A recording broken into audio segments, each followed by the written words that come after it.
प्यारे बच्चों, आज हम कक्षा 6 हिंदी व्याकरण का अध्याय 5 शब्द रचना समास के बारे में पढ़ेंगे। समास क्या है बच्चों? समास दो शब्दों से मिलकर बना है, सम और आस। सम का अर्थ क्या है?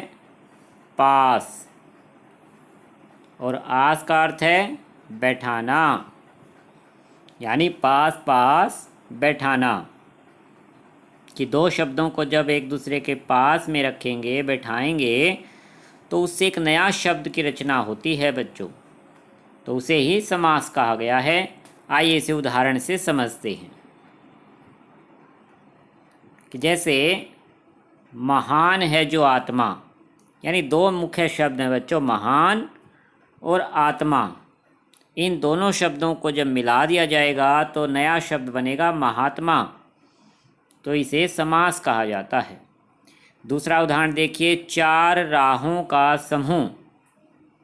दो शब्द मुख्य क्या है इसमें? चार और राहें, यानी चार जो रास्ते हैं वो एक समूह के रूप में हैं। तो इससे एक नया शब्द बना चौराहा। तीसरा उदाहरण देखिए बच्चों, रसोई के लिए घर। इसमें भी मुख्य दो शब्द हैं, रसोई और घर। दोनों शब्दों से नया शब्द बना रसोई घर। तो इस तरह से बच्चों उपर्युक्त लिखे शब्द एवं शब्द समूह से स्पष्ट हो जाता है कि तीनों शब्द दो दो शब्दों के संयोग से बने हैं, यानी मिलाने से बने हैं। तो इस तरह से बच्चों समास से नए शब्दों की रचना होती है। पिछले अध्याय में हमने संधि के बारे में सीखा था, उसमें भी शब्दों की रचना होती है। लेकिन उसमें क्या था कि पहले शब्द का अंतिम वर्ण और दूसरे शब्द का पहला वर्ण आपस में मिलते थे और उनमें परिवर्तन होता था। लेकिन समास में क्या है, दो शब्द आपस में मिल रहे हैं और नए शब्द की रचना होती है। दोनों शब्दों के बीच में जो विभक्ति चिन्ह है उनको हटा दिया जाता है और नया शब्द बना दिया जाता है। तो इस तरह से बच्चों समास शब्द बनते हैं। ये सभी शब्द समास या समस्त पद कहलाते हैं। कि बच्चों समास का ही दूसरा नाम क्या है? समस्त पद। समस्त का मतलब क्या है? सारे, एक सभी। और पद क्या होते हैं? शब्द, यानी सभी शब्द मिल जाते हैं और एक नया शब्द बनता है। तो इसलिए समास को ही समस्त पद कहा जाता है। ये कम से कम शब्दों में अधिक अर्थ प्रकट करने में सहायक होते हैं। कहने का मतलब है कि जैसे वाक्यांश के लिए एक शब्द होते हैं बच्चों, ठीक वैसे ही कि अधिक शब्दों के लिए एक शब्द प्रयोग कर लिया जाता है।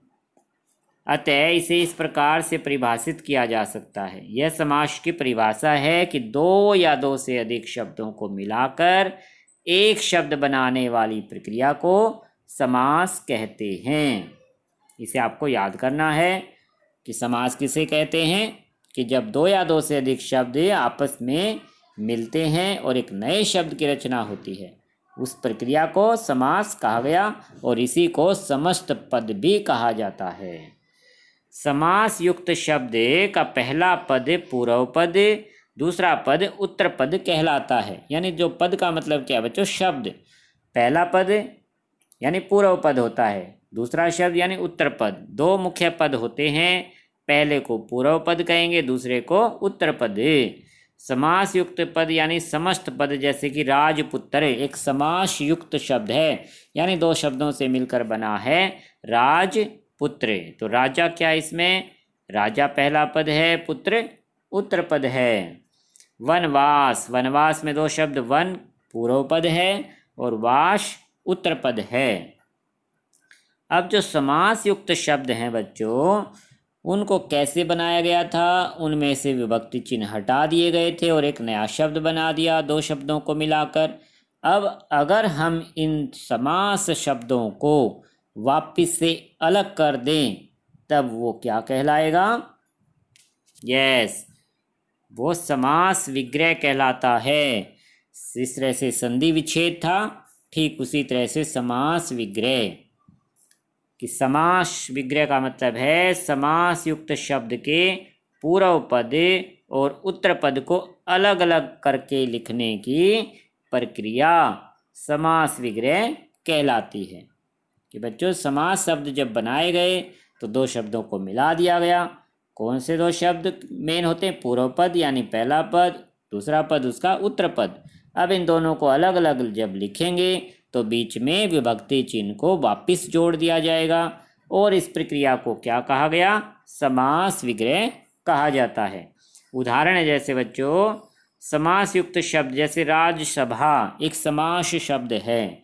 अब इसका जब विग्रह करेंगे, राजसभा का मतलब क्या है? राजा की सभा, तो बीच में विभक्ति चिन्ह जोड़ दिया गया। घुड़सवार, घुड़सवार का अर्थ क्या है? घोड़े पर सवार, कि जो घोड़े पर सवार होता है उसी को घुड़सवार कहते हैं। तो घुड़सवार एक समस्त पद यानी समास शब्द है, क्योंकि दो शब्दों से मिलकर एक नया शब्द बना है। और जब उसको वापस अलग अलग किया गया घोड़े और सवार को, तो बीच में विभक्ति चिन्ह जोड़ा ताकि उसमें संबंध दिखाई दे, घोड़े पर सवार, तो इसे समास विग्रह कहा जाता है। इसी प्रकार से देशभक्ति का विग्रह क्या होगा? देश के लिए भक्ति, यथाविधि यानी विधि के अनुसार, तो इसे समास विग्रह कहा जाता है। तो आपको आज याद करना है समास किसे कहते हैं, समास विग्रह क्या कहलाता है, किसे कहा जाता है। अब समास के भी बच्चों कई भेद होते हैं जिसे हम अगले टाइम पढ़ेंगे। यहाँ तक आज आपको रिवाइज कर लेना है। अच्छा बच्चों, धन्यवाद।